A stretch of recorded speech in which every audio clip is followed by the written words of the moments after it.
Apa kabar umat Tuhan yang diberkati oleh Tuhan? Sadar atau tidak, kita selalu dikasihi oleh Tuhan. Sadar atau tidak, kita selalu diberkati oleh Dia. Terima kasih Tuhan atas segala kebaikan-Mu di dalam kehidupan kami Tuhan. Saat ini kami ingin mendengar firman-Mu ya Bapa. Berkati kami membuka telinga kami Tuhan. Kami serahkan seluruh hidup kami dan seluruh hati kami. Berbicaralah sebab hamba-Mu mendengar. Di dalam nama Yesus kami berucap syukur. Haleluya. Amin. Puji Tuhan saudara. Hari ini kita akan membahas tentang pencobaan. Mari kita buka Alkitab kita di dalam 1 Korintus 10 ayat 13a. Kalau Alkitab terjemahan LAI, Lembaga Alkitab Indonesia, 1 Korintus 10 ayat 13a berbunyi begini. Pencobaan-pencobaan yang kamu alami ialah pencobaan-pencobaan biasa yang tidak melebihi kekuatan manusia. Sebab Allah setia dan karena itu Ia tidak akan membiarkan kamu dicobai melampaui kekuatanmu. Sekali lagi, pencobaan-pencobaan yang kamu alami ialah pencobaan-pencobaan biasa yang tidak melebihi kekuatan manusia.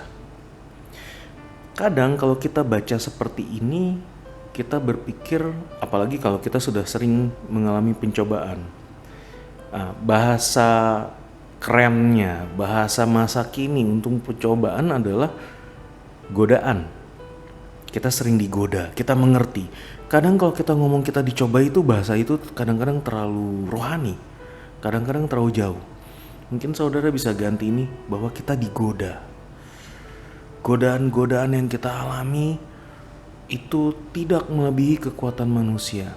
Lalu kita sering mengartikan bahwa iya, saya sering digoda dan kayaknya godaannya berat, berarti wah, benar-benar benar-benar godaan yang diberikan kepada kita itu benar-benar tipis. Benar-benar kekuatan kita 100, mungkin godaan yang diberikan itu 99 atau pas di 100. Tapi ayat ini sebenarnya gak berbicara begitu saudara. Kalau kita buka di versi Alkitab yang terbuka, dan saya suka dengan versi ini untuk ayat ini karena cukup dekat dengan terjemahan aslinya dari bahasa Yunani. 1 Korintus 10 ayat 13 versi Alkitab yang terbuka berkata begini. Tidak ada pencobaan yang pernah menimpamu kecuali pencobaan yang biasa bagi manusia.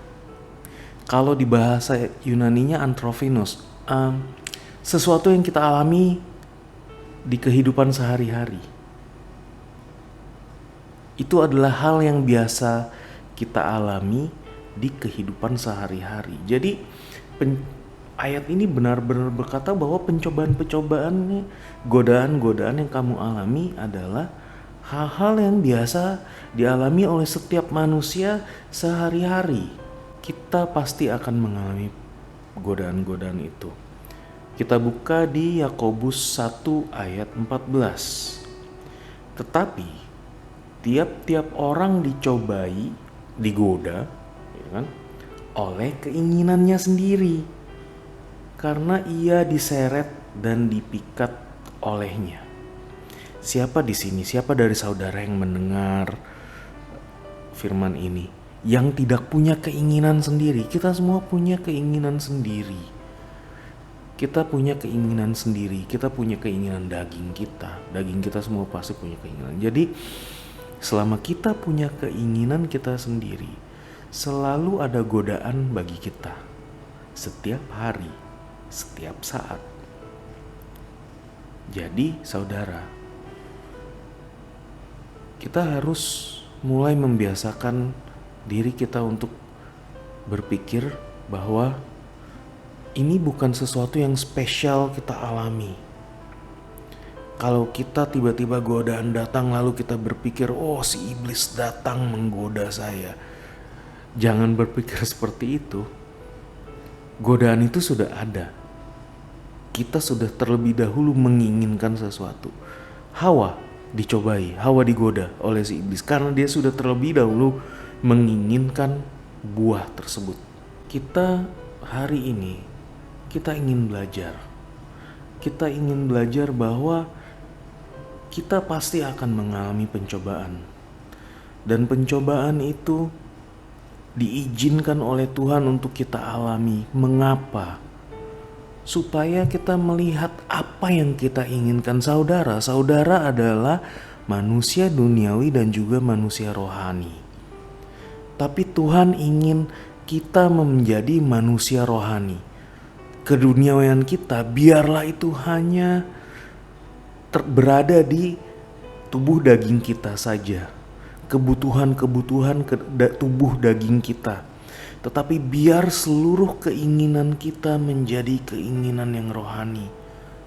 Tuhan ingin kita melihat apakah kita masih menjadi manusia duniawi yang memiliki keinginan-keinginan daging, keinginan duniawi, atau kita sudah menjadi manusia rohani, saudara. Kalau setiap hari kita masih bergumul dengan keinginan-keinginan, kalau kita masih digoda dengan keinginan-keinginan daging, maka kita harus lebih mendekat kepada Tuhan. Karena saya mau kasih tahu saudara sesuatu.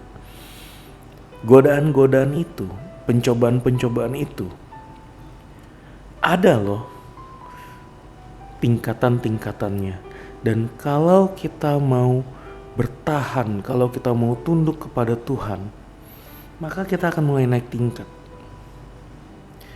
Apakah keinginan-keinginan kita masih ada?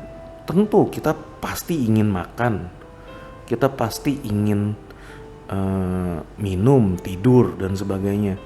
Tapi lama-kelamaan keinginan-keinginan itu hanyalah hal-hal yang penting-penting aja. Karena kalau kita masih di level terbawah, keinginan-keinginan daging yang receh itu yang masih menggoda kita. Tetapi lama-kelamaan Tuhan akan mengangkat kita.